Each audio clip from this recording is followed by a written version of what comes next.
नमस्कार, स्वागत है आपका राजनीति 24 न्यूज में। आइए डालते हैं इस वक्त की बड़ी खबरों पर नजर।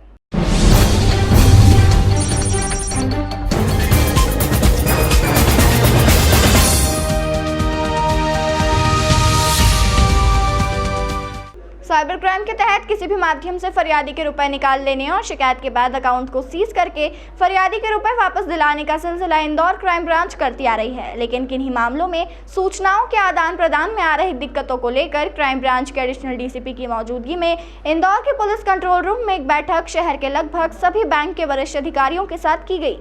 पुलिस कंट्रोल रूम रिगल तिराहे पर क्राइम ब्रांच के एडिशनल डीसीपी राजेश दंडोतिया की मौजूदगी में शहर इंदौर के बैंक के नोडल अधिकारी, मर्चेंट के नोडल अधिकारी बैठक में शामिल हुए थे। बैठक का मकसद बताते हुए एडिशनल डीसीपी राजेश दंडोतिया ने साइबर क्राइम के तहत होने वाले फ्रॉड और फरियादी के रुपए सोशल मीडिया के अलग अलग अकाउंट में चले जाना और उन्हें शिकायत मिलने पर संबंधित बैंक का अकाउंट फ्रीज करना और विक्टिम के रुपए वापस दिलाना पहली प्राथमिकता होती है। कभी कभी सूचनाओं के आदान प्रदान में देरी के चलते किन्हीं मामलों में हो रही देरी आगे ना हो और विक्टिम परेशान ना हो, जिसमें आए हुए नोडल अधिकारियों ने एडिशनल डीसीपी को सुनने के बाद अपने सुझाव भी रखे।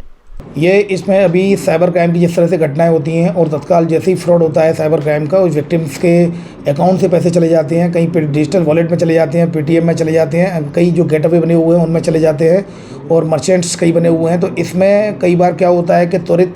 कार्रवाई करने के उपरांत भी तत्काल मेल भेजने के बाद भी वो समय सीमा पर वो जानकारी नहीं आ पाती है, समय सीमा वो पैसा फ्रीज नहीं हो पाता है। ऐसी स्थिति में चूँकि हमारा ये मोटिव रहता है क्राइम ब्रांच का जो इंदौर का, कि किसी भी तरह विक्टिम के साथ अगर साइबर फ्रॉड की घटना होती है तत्काल बैंक से संपर्क किया जाकर अगर वो अकाउंट में पैसा ट्रांसफ़र नहीं हुआ है और अगर वो अकाउंट में हम फ्रीज करा सकें उसको, अगर डिजिटल वॉलेट में गया है तो उसको वापस करा सकें, ये हमारी प्राथमिकता रहती है। तो इस बात को लेकर आज कंट्रोल रूम में, यहाँ रिगल चौराहे पर control room, mini control room में यहाँ पर एक मीटिंग आयोजित की गई थी जिसमें कि सभी बैंकों के नोडल अधिकारी आए थे। इसके अलावा जो कि गेटवेज है उनके भी नोडल अधिकारी आए थे और इसके अलावा जो मर्चेंट्स हैं उनके भी नोडल अधिकारी आए थे और इनसे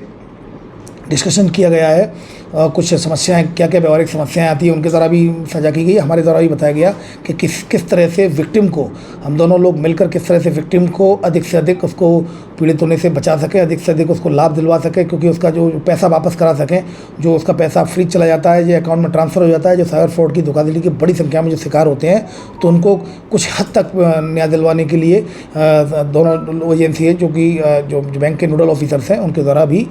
ये कहा गया है कि वो भी अपनी स्पीड जो त्वरित जो मेल्स आते हैं उन मेल में भी तुरंत रेस्पॉन्स देंगे और भी संबंधित जानकारी मांगी जाती है उनको भी